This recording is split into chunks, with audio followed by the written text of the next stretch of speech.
Halo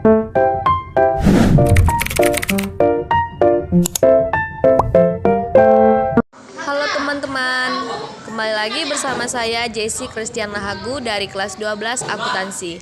Di sini saya akan menjelaskan seputaran akuntansi mengenai jurnal pengeluaran kas. Jadi mari kita saksikan videonya. Jadi adapun pengertian dari jurnal pengeluaran kas.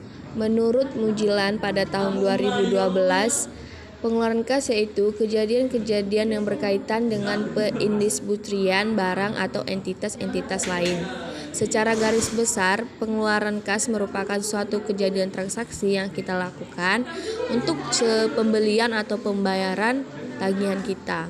Biasanya, jurnal pengeluaran kas ini dipakai oleh perusahaan dagang. Setelah pengertiannya, kita masuk ke dalam fungsi. Fungsi jurnal pengeluaran kas yang pertama yaitu sebagai pencatatan semua transaksi.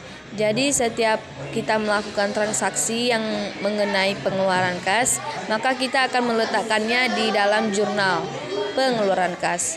Kedua, mempermudah meneliti yang berkaitan dengan uang. Jadi setelah kita memasukkan apapun transaksi kita dalam jurnal, pasti kita akan mengecek semua uang yang kita keluarkan dari pembelian, pengeluaran, pembayaran lain-lain. Dan ketiga, jurnal ini mencatat secara terperinci terkait transaksi secara tunai. Jadi kesimpulannya, fungsi utama pada jurnal pengeluaran kas itu mempermudah kita untuk melakukan setiap transaksi mengenai setiap pengeluaran yang kita lakukan. Sekian fungsi dari jurnal pengeluaran kas. Lanjut kita masuk ke dalam formal jurnal pengeluaran kas. Jadi ini adalah contoh format jurnal pengeluaran kas yang sering dipakai dalam penjurnalan pengeluaran kas. Jadi di sini ada nama perusahaannya dan tentu di tengah itu ada jurnal pengeluaran kas dan periode, contohnya pada per Desember 2022. Dalam kolom pertama itu ada tanggal. Nah, adapun tanggal itu digunakan biasanya untuk mencatat waktu terjadinya suatu kegiatan transaksi. Dan di kolom berikutnya itu ada kolom keterangan, biasanya untuk mencatat uraian lengkap dari suatu transaksi. Nah, di dalam kolom debit ada pula pembelian, hutang, serba-serbi, ref, akun, dan jumlah. Dan di sebelah kanan ada kolom kredit, di situ ada kas dan potongan pembelian. Jadi di setiap kolom-kolom itu ada pun pengertian dan fungsinya. Jadi teman-teman bisa melihat atau membaca dimanapun apa itu artinya. Dan di sini saya pun menambahkan dari setiap penjelasan dari kolom-kolom jurnal pengeluaran kas. Jadi selanjutnya kita di sini masuk ke dalam contoh soal jurnal pengeluaran kas. Di sini ada perusahaan dagang UD Subur Makmur, periode April 2020. Jadi di tanggal 7 April 2020 diketahui terjadi transaksi pembelian barang yang dilakukan secara tunai berdasarkan data transaksi. Diketahui pula menyebabkan saldo kas menjadi berkurang karena sudah digunakan untuk melakukan pembelian barang. Akun pembelian akan bertambah menjadi posisi kas yang tersedia di sisi kredit dengan nominal 1.500.000. Sedangkan untuk pembelian terdapat pada posisi debit, jumlah yang bisa kita masukkan di dalam kolom ini akan sesuai dengan jumlah kas yang sudah kita keluarkan. Itu artinya nominal yang harus ditulis adalah sebanyak 1.500.000. Masuk ke tanggal yang kedua, pada tanggal 14,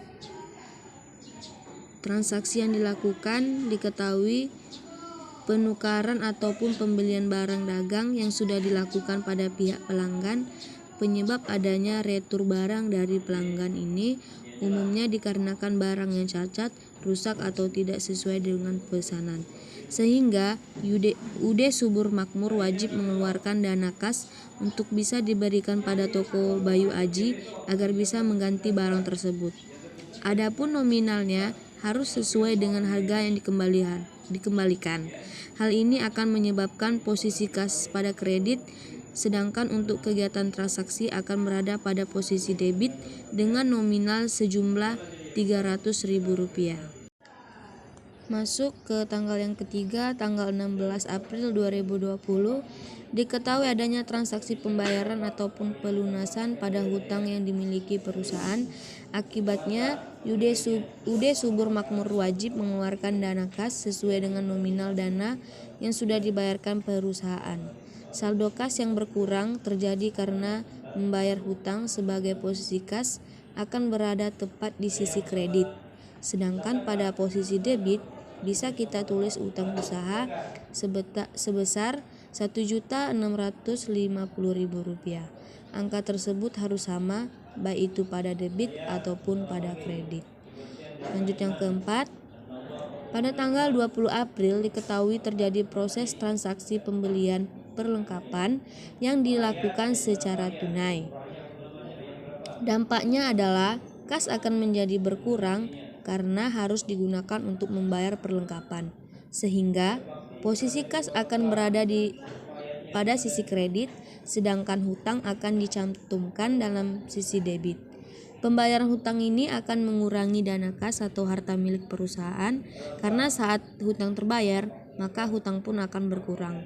Dalam posisi debit ataupun kredit, dalam hal ini kita harus mengisinya dengan sejumlah hutang yang sudah dibayar, yakni sebesar Rp1.650.000. Lanjut yang kelima. Pada tanggal 30 April dilakukan pencatatan transaksi pembayaran beban. Seluruh transaksi dari akun pembayaran beban tersebut akan mengurangi dana kas. Contoh dari pembayaran beban adalah beban gaji akibat dari adanya pembayaran gaji tersebut. Maka kas perusahaan akan berkurang. Berkurangnya dana kas tersebut terjadi karena perusahaan membayar hutang dan menempatkan posisi kas pada posisi kredit. Sedangkan untuk penempatan beban gaji adalah di dalam posisi debit dengan jumlah sebesar Rp1.300.000. Jadi sekian yang dapat saya sampaikan di dalam video seputaran mengenai pengeluaran kas.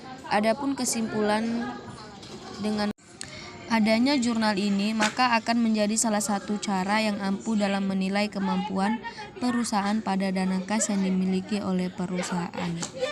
Jadi terima kasih sudah menonton video saya. Jangan lupa subscribe, like, dan komen. See you untuk video selanjutnya. Bye-bye.